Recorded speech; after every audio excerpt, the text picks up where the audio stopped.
Hey guys, this is Gene at DNS Bait News Report is current as of Friday the 24th here. Our water temperatures on the chain are in the upper 70s now with the heat we've been having, and the heat we continue to have over the next week or so is going to probably continue to warm that water up. Up here on Lake Mendota, the smallmouth action has been somewhat sporadic, although they're still along the weed lines and anywhere we can find weeds and rocks together, including the bars. The fish have been somewhat active and mixed with some smaller walleyes at times.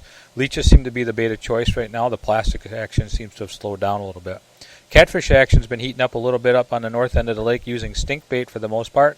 Guys are still using cut bait, but the stink bait seems to be starting to kick in right now. Bluegill and crappie action seems to be a little slow on the lake. There's some definitely quality fish when you run into them, but the numbers are pretty slow. Over on Lake Monona, the bluegill action continues to be good, although the spawning bite is changing now. A lot of those fish are done spawning and starting to move outside the weeds a bit. So you can fish from the weed lines out to about 20 feet of water. We were down the other day doing some drifts, and we did pretty good in several areas. Fish right down near the bottom, anywhere from 15 to 20 feet of water.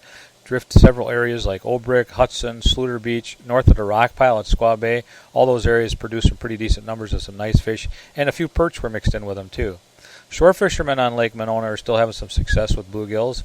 That northwest shore, that Law Park area from the bicycle shop all the way down past the convention center and over by the causeway, even a little bits in the triangles in Monona Bay, still having some luck on bluegills over in those areas. Some guys have been wading over in Turville Bay and some other areas around the lake and still having some action with bluegills shallow.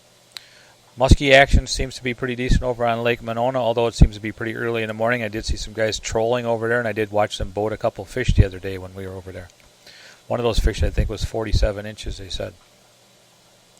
Lake Wabeesa and Mud Lake, the panfish action continues to be a little bit slow. The quality is nice. You get some big bluegills and some decent crappies, but you just don't seem to get any big numbers of them. Water clarity on Lake Wabeesa continues to be kind of murky at the moment, and but there is some weed growth down there, which is a good thing. Last year, weed growth was at a minimum.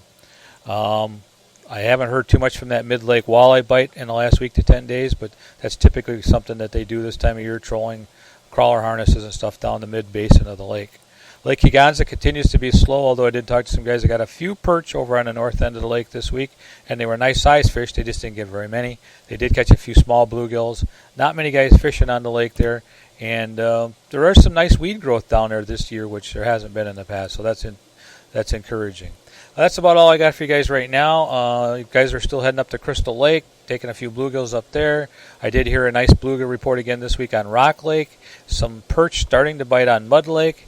Or on Beaver Dam Lake, and I think that's about it locally. You can give us a call here at the store, 608-241-4225, or you can check us out on Facebook at